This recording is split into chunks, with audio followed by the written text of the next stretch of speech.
Entonces, las personas podían hablar de un evangelio de salvación por gracia, pero sin embargo tenían que mantener esa salvación por sus obras, y por sus obras, de algún modo, su negligencia, también perdían la salvación.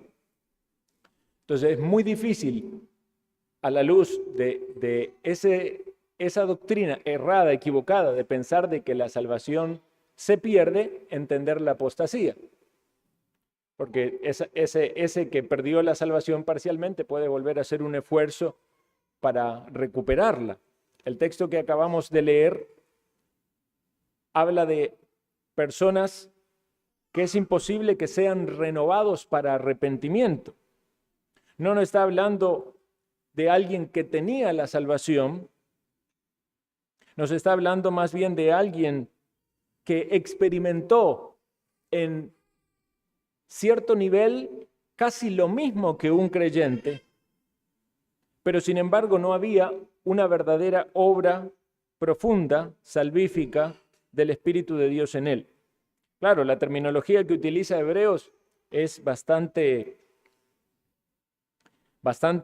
profunda, quizás nos tiende a confundir un poco, porque pareciera ser que estamos diciendo que esta persona es un creyente.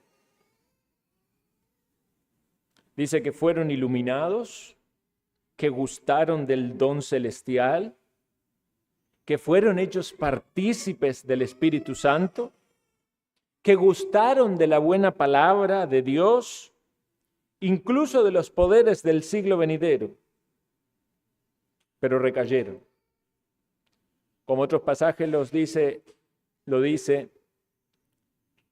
se volvieron atrás, ¿verdad? Volvieron a su pecado, quizás no necesariamente en apariencia, pero sí en su práctica.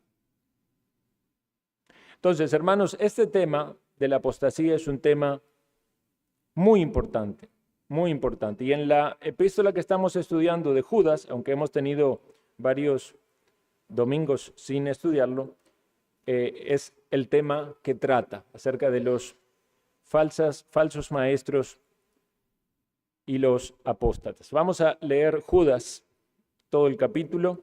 Recordamos que este Judas que escribió esta epístola, esta carta, no es Judas el Iscariote el que traicionó al Señor, sino más bien el medio hermano de Jesús, que se identifica aquí también como hermano de Jacobo, líderes en la iglesia primitiva y siervos del Señor. Leo para ustedes entonces toda la epístola y luego nos vamos a enfocar en los versículos 5 y 6. Dice: Judas, siervo de Jesucristo y hermano de Jacobo, a los llamados, santificados en Dios Padre y guardados en Jesucristo. Misericordia y paz y amor os sean multiplicados. Amados, por la gran solicitud que tenía de escribiros acerca de nuestra común salvación, me ha sido necesario escribiros exhortándoos que contendáis ardientemente por la fe que ha sido una vez dada a los santos. Porque algunos hombres han entrado encubiertamente, los que desde antes habían sido predestinados para esta condenación, hombres impíos, que convierten en libertinaje la gracia de Dios, de nuestro Dios, y niegan a Dios, el único soberano, y a nuestro Señor Jesucristo. Mas quiero recordaros, ya que en una vez lo habéis sabido, que el Señor, habiendo salvado al pueblo, sacándolo de Egipto, después destruyó a los que no creyeron, y a los ángeles que no guardaron su dignidad, sino que abandonaron su propia morada, los ha guardado bajo oscuridad, en prisiones eternas, para el juicio del gran día. Como Sodoma y Gomorra y las ciudades vecinas, las cuales de la misma manera que aquellos, habiendo fornicado e ido en pos de vicios contra naturaleza, fueron puestas por ejemplo sufriendo el castigo del fuego eterno. No obstante, de la misma manera, también estos soñadores mancillan la carne, rechazan la autoridad y blasfeman de las potestades superiores. Pero cuando el arcángel Miguel contendía con el diablo, disputando con él por el cuerpo de Moisés, no se atrevió a proferir juicio de maldición contra él, sino que dijo: el Señor te reprenda. Pero estos blasfeman de cuantas cosas no conocen, y en las que por naturaleza conocen, se corrompen como animales irracionales. Ay de ellos, porque han seguido el camino de Caín, y se lanzan por lucro en el error de Balaam, y perecieron en la contradicción de Coré. Estos son manchas en vuestros ágapes, que comiendo impúdicamente con vosotros se apacientan a sí mismos, nubes sin agua, llevados de acá para allá por los vientos, árboles otoñales, sin fruto, 2 veces muertos y desarraigados, fieras ondas del mar, que espuman su propia vergüenza, estrellas errantes, para las cuales está reservada eternamente la oscuridad de las tinieblas. De estos también profetizó Enoc, séptimo desde Adán, diciendo: He aquí vino el Señor con sus santas decenas de millares, para hacer juicio contra todos y dejar convicto a los impíos de todas sus obras impías que han hecho impíamente, y de todas las cosas duras que los pecadores impíos han hablado contra él. Estos son murmuradores, querellosos, que andan según sus propios deseos, cuya boca habla cosas infladas, adulando a las personas para sacar provecho. Pero vosotros, amados, tened memoria de las palabras que antes fueron dichas por los apóstoles de nuestro Señor Jesucristo, los que os decían: en el postrer tiempo habrá burladores que andarán según sus malvados deseos. Estos son los que causan divisiones, los sensuales, que no tienen al Espíritu. Pero vosotros, amados, edificadoos sobre vuestra santísima fe, orando en el Espíritu Santo. Conservaos en el amor de Dios, esperando la misericordia de nuestro Señor Jesucristo para vida eterna. A algunos que dudan, convencedlos; a otros salvad, arrebatándolos del fuego; y de otros tened misericordia con temor, aborreciendo aún la ropa contaminada por su carne. Y aquel que es poderoso para guardaros sin caída y presentaros sin mancha delante de su gloria con gran alegría, al único y sabio Dios, nuestro Salvador, sea gloria y majestad, imperio y potencia, ahora y por todos los siglos. Amén. Oremos, hermanos. Señor Dios, queremos pedir tu bendición en el estudio, en este tema, en esta carta. Ayúdanos a comprender más tu palabra, líbranos del error, danos discernimiento espiritual, ayúdanos a entender todo tu consejo. Y también, Señor, que en medio de todos los temas, aunque sean un tanto teóricos, podamos nosotros reflexionar de nuestra vida y sacar aplicaciones para nuestro diario vivir, de modo tal de que te honremos a ti. Pedimos, Señor Dios, que la luz de tu palabra resplandezca y el Evangelio también alumbre cada corazón. En Cristo Jesús. Amén. Entonces, Judas, el autor de esta carta, o Judá, como dicen algunos, luego de expresarles la importancia o la urgencia que él tenía para escribirles, para alentarlos a pelear esta batalla de la fe, a contender como guerreros ardientemente por la fe que ellos tenían, y hablamos de la fe en el sentido de ese cuerpo doctrinal y de eso que rodea nuestra experiencia de salvación. Entonces les habla de los falsos maestros o de los apóstatas. Algo interesante en medio de toda esta carta es que no detalla específicamente cuáles son las doctrinas falsas o incorrectas que estos hombres predican, pero sí describe su forma de vivir.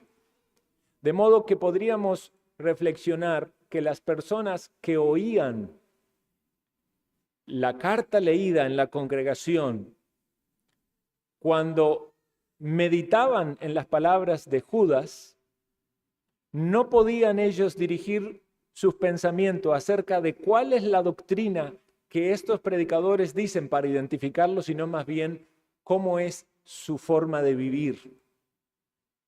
Lo que tenían que poner atención y cuidado era acerca de la conducta de estos hombres.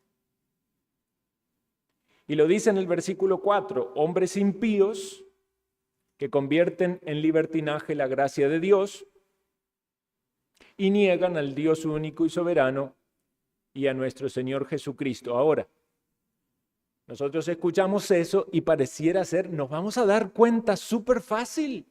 Son hombres impíos. Están convirtiendo la gracia en libertinaje y están negando a Dios, pero no es tan fácil. No es tan fácil. Es muy fácil que las personas sean engañadas.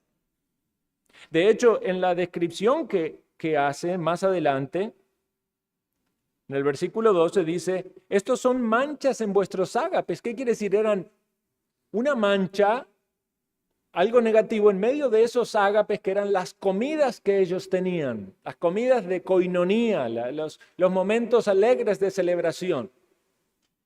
Como si estuviera mirando Dios de arriba y decía, hay una mancha y hay alguien ahí falso que está sembrando discordia entre los hermanos, que está sembrando mala doctrina, pero aparte que tiene una vida aquí impúdica, comiendo impúdicamente, se apacientan a sí mismos y un montón de descripciones que vamos a estudiar luego cuando lleguemos a esos versículos. Pero básicamente lo que está diciendo es que estaban entre ellos. Entonces ellos tenían que aprender a darse cuenta de que en la iglesia primitiva, principalmente, en su comienzo, estos falsos maestros salieron de la iglesia verdadera. No es que empezaron en otro lugar, ¿verdad? Y los buenos estaban en su iglesia y los falsos estaban en otra. No, los falsos maestros, los apóstatas salieron de la fe verdadera porque precisamente el concepto de la apostasía es que estuvieron en el cuerpo de los creyentes, formaron parte, hasta pareciera que eran uno de ellos, pero salieron. Dice en las palabras del apóstol Juan, estaban entre nosotros, pero no eran de nosotros. Y salieron. ¿Para qué salieron? Para que se manifestase que no son de nosotros. Entonces, Judas quiere enseñar a esta iglesia acerca de cómo son estos hombres, y seguramente había una urgencia, por eso habla de la gran solicitud. Y no es que no hay que poner cuidado en la doctrina que ellos enseñan. Es posible que ellos ya antes habían enseñado acerca de la doctrina, pero él quiere poner el énfasis en la vida que estas personas tienen para que entonces puedan darse cuenta de la seriedad del asunto. Porque muchas veces puede haber como se le puede dar autoridad a alguien o hasta cierto grado de eminencia o de poder por cosas que son totalmente humanas. Por ejemplo, una persona que tiene mucho carisma, ¿verdad? Una persona que te habla quizás con una mirada muy fuerte y hay alguien que, digamos, puede ser un excelente orador y la gente se queda como, ¿verdad? Ay, cómo me habla, ¿verdad? Entonces, eso no es garantía de que es un verdadero siervo de Dios. Hay gente que pareciera ser que tiene mucha autoridad y convence a las personas. Enseguida la gente va y lo sigue, ¿verdad? Y hasta ganan méritos para sí mismo. La gente se pone al servicio, le da cosas, le regala, ¿verdad? Y podemos pensar en la cantidad de iglesias falsas que hay donde hasta le tienden la alfombra roja a esos disque apóstoles, profetas, predicadores. La gente es fácilmente manipulada. Las religiones son la gran muestra de cómo la gente puede ser fácilmente manipulada. Y en las sectas y en los grupos religiosos donde hay falsos maestros, si hay algo que se destaca es la manipulación de los líderes. Son líderes donde la personalidad es casi que un culto, al culto a la persona. Se humillan ante esa persona, ¿verdad? No tienen problema de hacer cualquier cosa porque ese es el líder al que siguen. Y el líder puede decir, bailen y la gente baila, zapateen y zapatean, tírense al piso y detienen al piso. ¿Por qué? Porque están enceguecidos siguiendo a un hombre, no están siguiendo a Cristo. Entonces, esto se da en diferentes medidas y en diferentes escalas, ¿verdad? Ciertamente vamos a ver, la manipulación y el abuso espiritual se da en diferentes medidas. Podemos decir, hay iglesias donde incluso puede haber pastores que son verdaderos creyentes, pero tienen un abuso espiritual, un señorío sobre su grey, y es algo pecaminoso, ¿verdad? Pero cuando estamos hablando de falsos maestros, estamos hablando de que no son verdaderos creyentes. Aparentan serlos, pero no lo son. Son apóstatas. Han experimentado algún tipo de cercanía y en una experiencia que fácilmente puede ser confundida como la de un verdadero creyente, pero no son verdaderos creyentes. Y por eso, si vamos a un extremo, están ciertas sectas que hasta el líder puede haber participado en abusos sexuales y la gente lo va a seguir defendiendo y después que sale de la cárcel lo vuelven a poner de nuevo como pastor porque la gente lo quiere seguir, no importa lo que haya hecho. Entonces, estos hombres impíos que convierten en libertinaje la gracia de Dios y niegan a Dios, no son en un aspecto tan fáciles de identificar. Quizás para un cristiano que ya ha madurado espiritualmente, que ha vivido, ha tenido alguna experiencia de una iglesia de sana doctrina y de orden, pueda fácilmente, ¿verdad? Nada más pone un momento un canal de televisión donde está alguien predicando y ya lo rechaza, ¿verdad? Porque ya sabe, ya percibe. Aun cuando estamos hablando solo de lo que dice, pero es mucho más que lo que dice el enfoque de Judas, cómo vive. Y por supuesto debemos hacer la salvedad que no estamos diciendo de que los verdaderos creyentes no tengan pecados, pero estamos hablando de estos que viven en una práctica pecaminosa y que no son verdaderos creyentes. Utilizan la gracia para justificar ese estilo de vida. Y niegan a Dios, obviamente no desde palabras, porque ¿quién seguiría a un pastor que niega a Dios o a un apóstol que niega a Jesucristo? Pero lo hacen con sus hechos. Vean, la Biblia es muy firme con esto, al punto tal de que debemos entender que para los tales no hay perdón. No hay perdón, eso es lo que dice la Escritura. ¿Cómo no hay perdón? ¿No leíamos hoy en la mañana quién como tú, oh Dios, que perdona la maldad? Sí, Dios extiende el Evangelio como una invitación sincera a todas las personas, a todas las criaturas. Pero es que estas personas en su incredulidad jugaron con la gracia del Señor, se acercaron a la fe, manejaron experiencias cercanas de un creyente, pero cruzaron una línea de no retorno sin haber experimentado una gracia salvífica y que a la luz de lo que vemos aquí, lo único que les espera es la condenación. Bueno, es una introducción larga, pero necesaria. Quisiera que consideremos entonces en los versículos 5 al 7 3 ejemplos claros de que Dios no perdona a estas personas y los juzga severamente. Versículo 5. Mas quiero recordaros, ya que una vez lo habéis sabido. Notemos que lo que está diciendo aquí Judas o lo que está procurando hacer es recordarles. No está enseñando algo nuevo, está recordándoles algo que ellos sabían. Posiblemente Judas les enseñó o alguno de los otros apóstoles les enseñó. ¿Y a qué se refiere? A la historia que estamos estudiando en la mañana en Éxodo. Que el Señor, habiendo salvado al pueblo, sacándolo de Egipto, después destruyó a los que no creyeron. Entonces tenemos aquí este enfoque de Judas en que las personas recuerden una historia bien conocida para todos los judíos acerca del pueblo hebreo rescatado de Egipto, sacándolo de la esclavitud, pero no solo enfocándonos en lo que vimos en la mañana, en el cruce del Mar Rojo, sino que se va un poco más en la historia del pueblo hebreo, y recordamos todo el tiempo que vagaron por el desierto. ¿Y qué pasó con esa generación? Esa generación pereció en incredulidad. Vean, si nos ponemos a pensar, posiblemente, quizás testigos visibles de los milagros del Señor Jesucristo, posiblemente no haya habido generación que haya visto más milagros que esa. Vieron todas las plagas de Egipto. Vieron el Mar Rojo partirse en dos. Vieron cómo el Señor les proveía de agua, les proveía de maná, les hablaba desde una montaña de fuego, les daba carne en un lugar donde solo había arena, sacaba agua de la roca y aún así murieron en incredulidad. Es impresionante.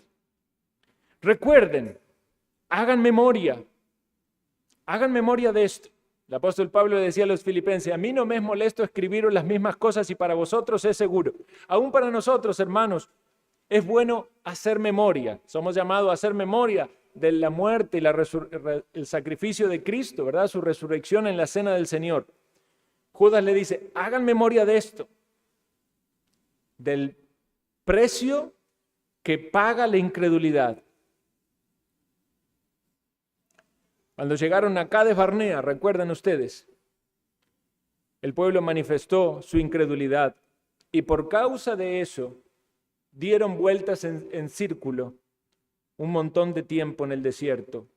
Y esa generación murió y solamente 2 entraron en la tierra prometida: Caleb y Josué. Entonces aquí nos hace pensar Judas en que estos hombres apóstatas tienen un problema básico en su corazón, que es la incredulidad. Y por lo tanto, van a experimentar el juicio de los incrédulos. Ahora podemos decir: ay de ti, Corazín, ay de ti, Betsaida. Si los milagros que se hicieron aquí hubieran sido hechos en Tiro y en Sidón, se hubieran arrepentido, ¿verdad? Pareciera ser de que hay un juicio más severo cuando las personas son más conscientes del poder y del actuar de Dios.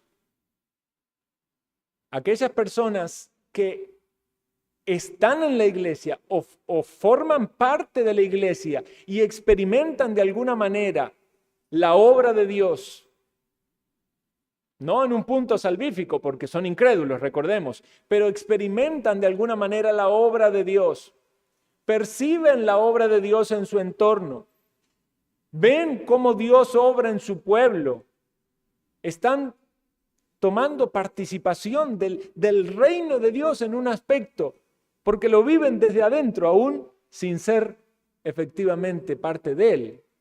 Están en la fiesta, pero no están vestidos de bodas. Están engañándose sus propios corazones. Tienen incredulidad, no tienen sus pecados perdonados y no han sido justificados en la sangre del Cordero.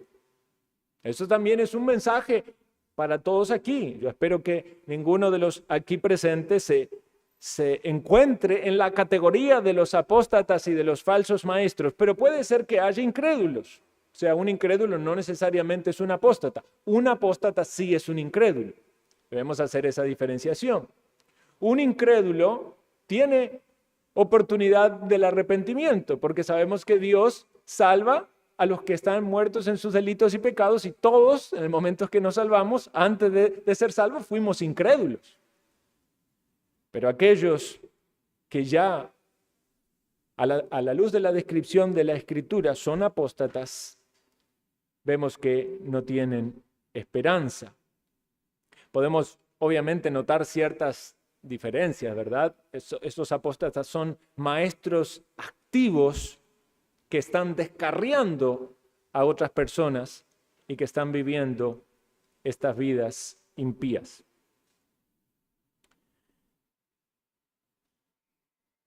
El segundo ejemplo que quisiera poner énfasis, dice versículo 5, mas quiero recordaros, ya que una vez lo habéis sabido, que el Señor, habiendo salvado al pueblo, sacándolo de Egipto, después destruyó a los que no creyeron. Versículo 6, y a los ángeles que no guardaron su dignidad, sino que abandonaron su propia morada, los ha guardado bajo oscuridad en prisiones eternas para el juicio del gran día. Entonces tenemos primero los incrédulos, destruidos o murieron en el desierto. Ahora la mención es a los ángeles. Estamos hablando aquí de ángeles que no guardaron su dignidad y abandonaron su propia morada. Sabemos que son ángeles que hicieron algo malo. Claramente este pasaje no está describiendo ángeles buenos, sino ángeles malos, o como los conocemos, como demonios. Hicieron algo desagradable a Dios.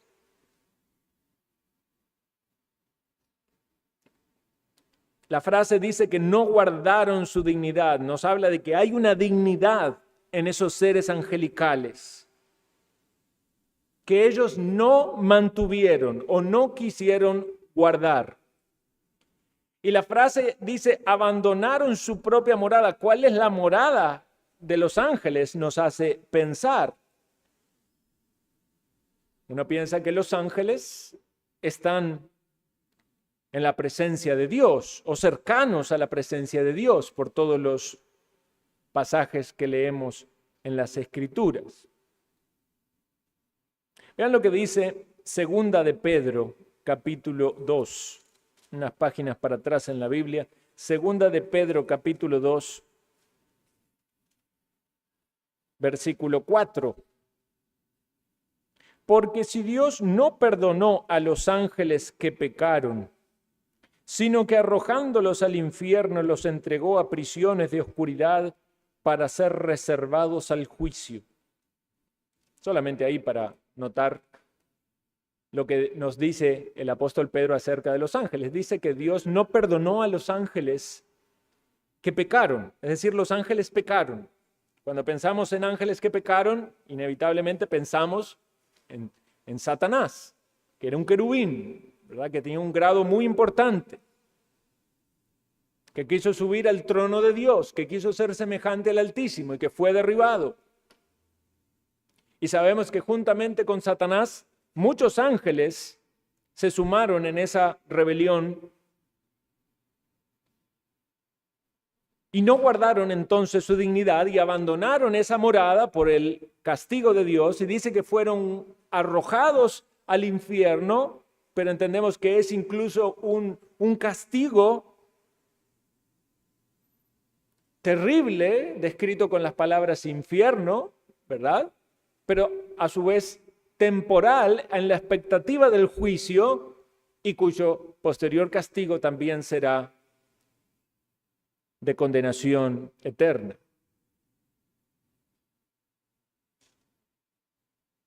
Recordemos que con las palabras mismas del Señor Jesucristo dijo que el fuego eterno está preparado para el diablo y sus ángeles.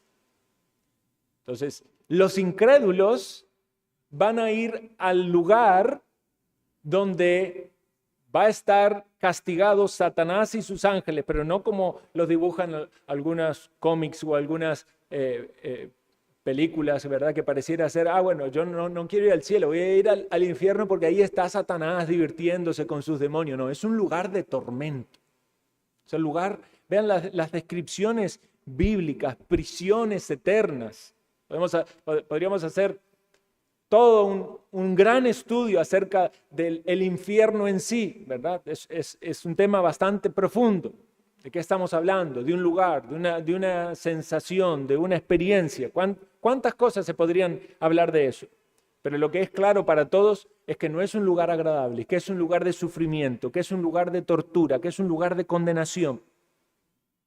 Como decíamos en la mañana, si tan solo experimentáramos un segundo en el infierno, daríamos gracias cada momento a Dios por la salvación que nos dio, aún estando en esta tierra con todas sus luchas y dificultades.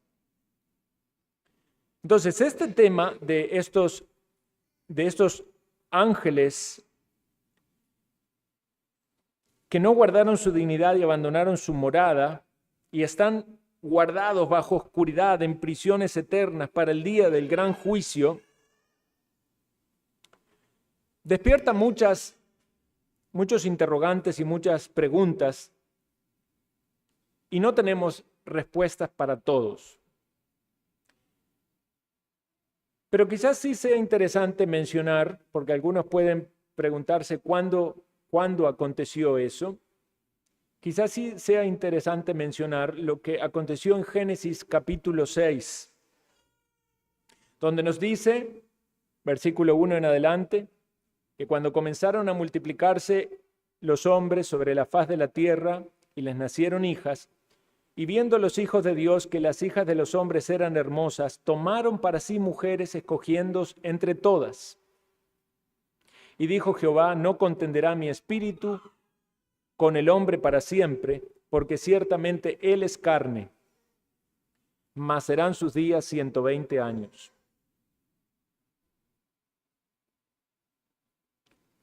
Esto que nos dice en los primeros versículos de Génesis capítulo 6 también ha generado varios debates teológicos.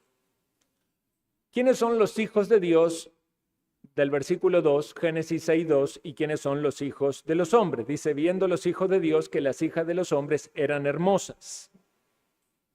Algunos han dicho que los hijos de Dios eran los descendientes de Set, los setitas, y que los hijos de los hombres eran los descendientes de Caín.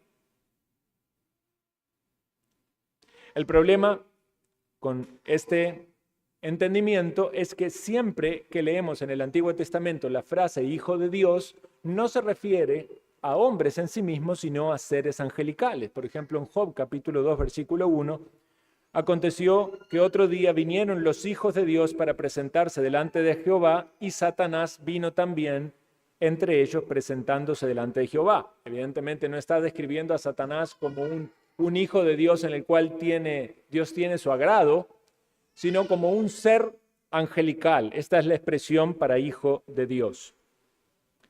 También en Job 38, versículo 8, dice, cuando alababan todas las estrellas del alba, en relación con la creación, y se regocijaban todos los hijos de Dios. Es decir, que los ángeles se regocijaban en la creación de Dios. Entonces, por ese lado podemos pensar de que no se refieren a dos corrientes de hombres. Otros van a decir, estos son los ángeles que cayeron.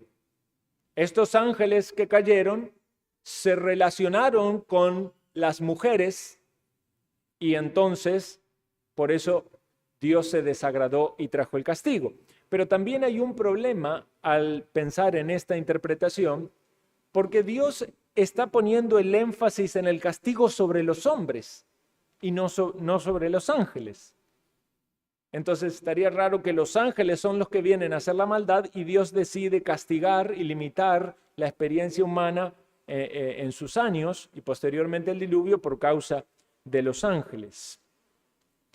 Hay una tercera interpretación, que es que estos hijos de Dios eran descendientes de Lamec. Lamec es mencionado al final del capítulo 4. De la descendencia de Caín hubo obviamente muchos que siguieron el mal camino, ¿verdad? Al igual que Caín. y se menciona entre ellos a un tal Lamec y que tenía cierto grado de autoridad. Y este dice en un momento que había tomado 2 mujeres, capítulo 4 de Génesis, versículo 23, y dice: escuchad mi dicho, que un varón mataré por mi herida y a un joven por mi golpe. Si 7 veces será vengado Caín, Lamec en verdad 70 veces 7 lo será. O sea, parece ser de que tenía autoridad y que evidentemente era una persona que no estaba en los caminos del Señor. Entonces algunos de los judíos dicen que ellos empezaron a hacer este grupo, ¿verdad?, de su descendencia de Lamec, como de sacerdotes, empezaron a hacer harenes y a vivir en un descontrol e inmoralidad, lo cual, en combinación con el entendimiento de los ángeles rebeldes, hace pensar de que esta operación demoníaca estuvo asociado a esta especie de sacerdotes o de personas que se identificaban de algún modo como guías espirituales. Y entonces toda esta descripción de la inmoralidad asociado a un rango de autoridad parece calzar en la descripción que Judas quiere transmitirnos. Y de hecho está muy ligado al tercer ejemplo que vamos a meditar ahora. El tercer ejemplo es Sodoma y Gomorra. Versículo 7.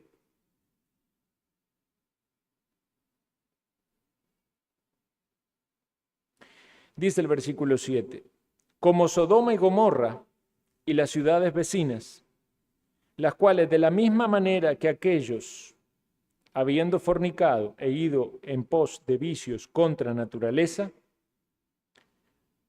fueron puestas, por ejemplo, sufriendo el castigo del fuego eterno.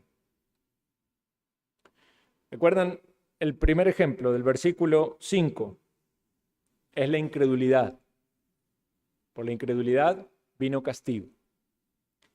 El segundo ejemplo es que no guardaron la dignidad. Y por no haber guardado la dignidad o la posición o el menosprecio a ese lugar que tenían estos ángeles, recibieron castigo. Y ahora viene el tercer ejemplo de Sodoma y Gomorra, donde se describen pecados aberrantes. Y el ejemplo es que estos hombres o estas personas, al igual que estas ciudades, por vivir esta vida impía y estos pecados aberrantes, recibirán castigo.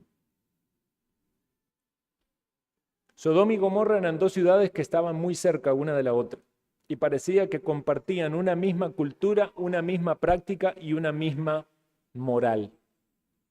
Es interesante cómo pareciera ser que los valores morales se viven por culturas o por regiones, ¿verdad? Vaya a saber cuál es la influencia, aún en un mundo tan globalizado, pareciera ser que la moral está muy condicionada al entorno donde se vive. No es que el entorno va a imposibilitar a una persona vivir de acuerdo a otros estándares morales, pero sí hay ciertamente una influencia muy fuerte de la cultura. Estas 2 ciudades vivían prácticas de perversidad sexual, de inmoralidad sexual, y debemos hacer esa diferenciación, porque puede haber pecados sexuales que son conforme a la naturaleza.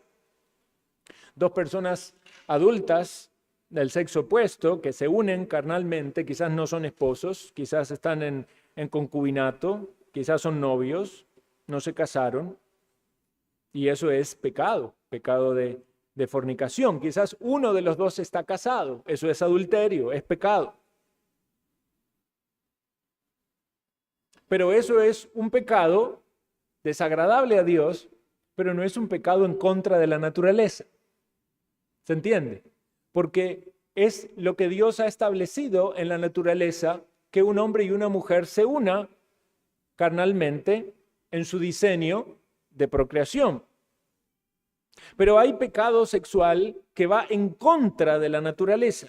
Y aquí podríamos incluir todo tipo de abusos de menores, el homosexualismo, el lesbianismo, las orgías, el bestialismo y tantas otras prácticas que no solo son inmorales, sino además contrarias a la naturaleza. Todo pecado es digno de castigo. Recordemos que Adán y Eva fueron sacados del huerto por desobediencia, por comer un fruto que no debían comer. Pero cuando hablamos de castigos y de pecados, vemos que hay pecados que merecen o reciben un castigo más severo. Pareciera ser que estos vicios contra naturaleza llegan al tope de lo que soporta Dios en su paciencia, y eso acelera el juicio. Y sin duda tiene que haber alguna relación de lo que leímos anteriormente acerca de los ángeles que no guardaron su dignidad, como lo mencionamos, posiblemente en la combinación con Génesis 6 y este grupo de personas que no guardaron tampoco su posición o su autoridad y cayeron en estos pecados aberrantes, porque en el versículo 7 hay una frase que llama mucho la atención. Dice, como Sodoma y Gomorra, ciudades vecinas, las cuales de la misma manera que aquellos.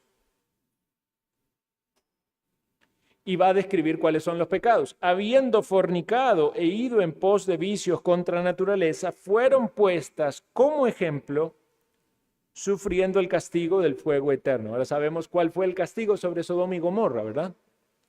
Dios mandó fuego. Y no es que ese fuego que cayó sobre Sodoma y Gomorra iba a arder eternamente en ese lugar, sino que es el fuego eterno, una descripción de ese fuego que Dios enviaba en castigo.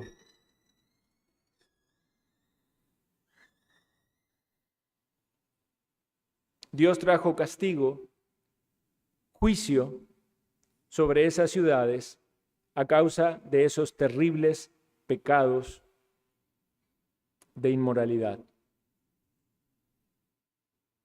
Una ciudad en la cual no había ni siquiera 10 justos. ¿Recuerdan? Abraham, hablando con Dios. Abraham empezó como muy alto, ¿verdad? Empezó en 50. Pero fue bajando y bajando y bajando. Pero si tan solo hay 10 justos, ni 10 justos había. Y Lot, por la pura gracia y misericordia de Dios, que es descrito en la Biblia como un justo, aunque no tomó buenas decisiones y vivía en un lugar pagano. Dice que la Biblia que estaba abrumado por la nefanda conducta de los malvados. Pero recuerdan toda la situación, como fue muy feo, ¿verdad? Llegan allí los ángeles que aparentemente tenían apariencia humana y estos hombres vienen allí desesperados porque quieren aprovecharse de ellos. Unas pasiones descontroladas, ¿verdad? Dominados posiblemente por todos estos pecados, estas conductas y hasta un poder satánico. Hombres perversos. Y las ciudades experimentaron el fuego, el castigo de Dios.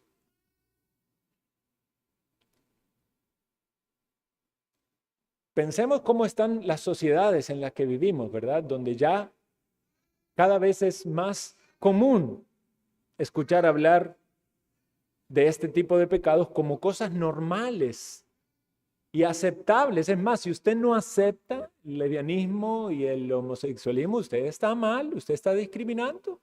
Si usted no acepta que el que se viste de hombre en realidad es una mujer, pero se viste de hombre, si usted no lo llama con el género que quiere identificarse, esa moral va socavando las bases morales que tiene la sociedad, pero la sociedad las puede cambiar si no están cimentadas en la Escritura y en la verdad de la palabra de Dios. Por eso es importante que el creyente esté afirmado en la verdad de las Escrituras. Si no, para no estar con problemas con nadie, bueno, entonces hay que cambiar. Si ahora eso antes estaba mal, era malo, ahora es bueno. A lo malo llaman bueno, ¿verdad? Dice la Escritura. Es muy serio el tiempo en que vivimos. El otro día me llamó un amigo, un conocido de Argentina, y me decía, mira qué situación que tengo, dice. Me llama un amigo mío, dice, yo una vez me quedé en la casa de él. Y me di cuenta que la hija tenía un novio. Dice, pero me llamó la atención. Yo no sé si era un muchacho que tenía modales afeminados. La cuestión es que ahora me doy cuenta de que el novio es una muchacha. O sea, ¿verdad? Eran lesbianas o un transexual, no sé. Y entonces me dice, y ahora no ves que me llama mi amigo porque dice que andan por aquí y que quieren venir a mi casa. Qué situaciones, ¿verdad? Pero son situaciones que cada vez se van a dar más. Son situaciones que vamos a tener que enfrentar. Puede venir una parejita de gay o de lesbianas a nuestra iglesia. Yo una vez les estaba compartiendo el evangelio en el parque a uno. Nos alegraríamos en ver aquí gays o lesbianas, del mismo modo en que nos alegramos en que vengan borrachos o drogadictos o gente que está en inmoralidad sexual. Siempre y cuando mantengan el respeto y el decoro, porque lo que queremos es que escuchen el evangelio. Como nosotros lo hemos escuchado y el Señor nos rescató de nuestros pecados, y muchos de nosotros anduvimos en inmoralidades y en vicios y en cosas, quebrantando los mandamientos de Dios, y necesitamos experimentar la misma gracia. Lo que pasa es que pareciera ser que esto como que choca un poco más, ¿verdad? Son pecados contra la naturaleza. Ojalá Dios nos dé un corazón comprensivo y dispuesto a recibir a esta persona en tanto y en cuanto sea para predicarles el evangelio y llevarlos a la esperanza que hay en Cristo Jesús. Porque no importa la gravedad del pecado que alguien haya cometido. Vea, alguien puede cometer pecados atroces, de los que aquí mencionamos. Puede haber personas que piensen, no, yo ya no tengo perdón. Alguien que cayó en algunas de estas cosas contra la naturaleza y diga, no, ya Dios a mí me desechó. Pero es maravilloso que esa persona llegue a la comprensión real de la Escritura de que Dios le puede perdonar. De que la sangre de Cristo puede rescatar al más vil pecador. No estamos hablando de un apóstata, ¿verdad? Estamos hablando de alguien que vive simuladamente en las profundidades de esos pecados y quiere mantener un estatus de religiosidad y se aprovecha. No, estamos hablando de gente que ha caído en pecado o que quizás tenga una conducta, un estilo de vida pecaminoso en este mundo lleno de maldad, pero que Dios toca su corazón, le lleva a la comprensión del evangelio, de lo que hizo Cristo Jesús, y se liberan de las cadenas del pecado, de ese mundo, de ese estilo de vida, de esas prácticas inmorales, de ese entendimiento y hay muchos testimonios, gracias al Señor, tantos testimonios de gente que vivía en este mundo LGTBIQ y ha salido porque el Señor le ha rescatado, hasta por la misericordia del Señor, hasta gente que tristemente ha dado sus pasos en una transición y después el Señor le rescató y han recuperado el sexo que Dios le dio por creación. Se está haciendo mucho mal en esta sociedad. Y ¿saben lo que estamos viviendo? Una antesala de Sodoma y Gomorra. Pareciera ser que cada vez esto se va normalizando cada vez más. ¿Dónde estaremos entonces los cristianos en nuestra responsabilidad de predicar el Evangelio, de enseñar y transmitir a nuestras generaciones, de discipular a los que nos rodean, para que no se coman las mentiras de Satanás y no experimenten los juicios que vienen por causa de semejante desobediencia?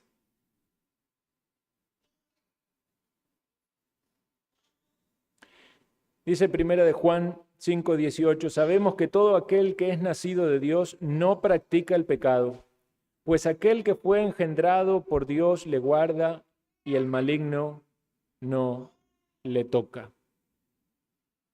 Finalizamos, hermanos, con algunas aplicaciones. Hablamos entonces de 3 ejemplos de que Dios trae juicio. Por la incredulidad murieron los que salieron de Egipto. Los ángeles que abandonaron su posición, su lugar de privilegio, fueron puestos en prisiones de maldad. Y las ciudades que experimentaron pecados contra naturaleza fueron puestas bajo el fuego de la ira de Dios. Sería muy triste pensar que entre nosotros haya alguien que sea un apóstata.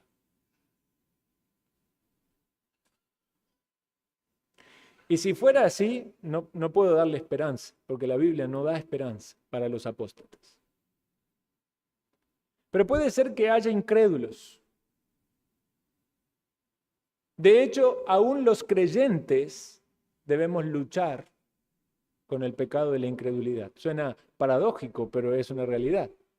Los creyentes muchas veces somos incrédulos. No somos incrédulos quizás en el sentido del Evangelio o de nuestra fe en Dios, pero nuestra fe tambalea muchas veces.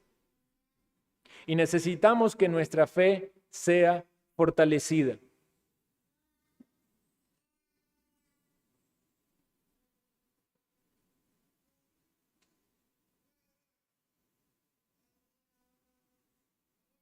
Consideremos también el valor del lugar que Dios nos ha dado. No menospreciemos la morada de Dios en la iglesia. Este es el lugar que Dios nos ha dado. Los ángeles no guardaron su dignidad. Si no guarda usted su dignidad como hijo de Dios, si usted deja que una raíz de amargura llene su corazón, posiblemente va a abandonar también este lugar. Y cuidado con darle lugar en el corazón a los pecados secretos o a pecados. Todo pecado es malo, es dañino, ¿verdad? Pecados que van socavando el corazón y llevándolo en un descenso de escalones cada vez más lejos del Señor. Pudiera ser de que eso es la alarma, la advertencia de Dios de que va usted en un mal camino y va a ser demasiado tarde buscar ayuda cuando ya eso sea manifiesto. Por eso, tristemente, cuando alguien cae en algún pecado escandaloso, no es de la noche a la mañana, es algo que ya vino en su vida, en su mente, en su corazón, en su práctica, y no se humilló, no buscó ayuda, no participó de los medios de la iglesia del Señor para que esa persona sea restaurada.